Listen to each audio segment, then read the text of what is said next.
নমস্কার বন্ধুরা, বেঙ্গলি কিচেনে আপনাদের সকলকে স্বাগত। আজকে আমরা তৈরি করব চিংড়ি মাছের একটি রেসিপি, তরকারি। সেই রেসিপিটা তৈরি করব। এখানে আমরা চিংড়ি মাছ নিয়ে নিয়েছি 300 গ্রামের মতন। একটা বড় সাইজের পেঁয়াজ, তেজপাতা এবং 5 ফোড়ন ফোড়নে দেব, আর কেটে রাখা আলু আর একটা মশলার পেস্ট করে নিয়েছি।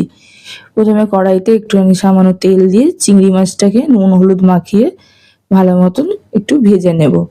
মশলার পেস্টটার মধ্যে আমরা আদা, রসুন, জিরে গুঁড়ো, লঙ্কা গুঁড়ো, হলুদ গুঁড়ো দিয়ে একটা পেস্ট তৈরি করে রেখেছি। এটা আমরা আজকে তরকারিতে ব্যবহার করব।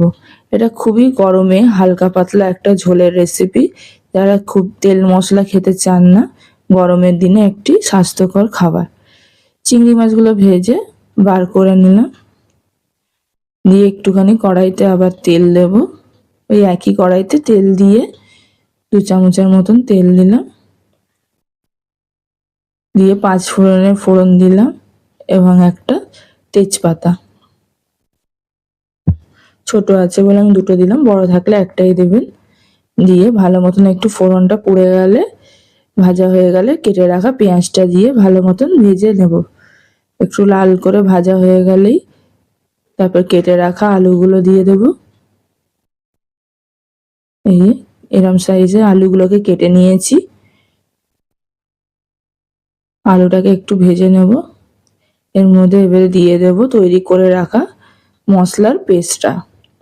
এখানে আদা, রসুন, জিরে গুঁড়ো, হলুদ গুঁড়ো এবং লঙ্কা গুঁড়ো ব্যবহার করেছি। মশলাটা একটুখানি কষিয়ে নিতে হবে।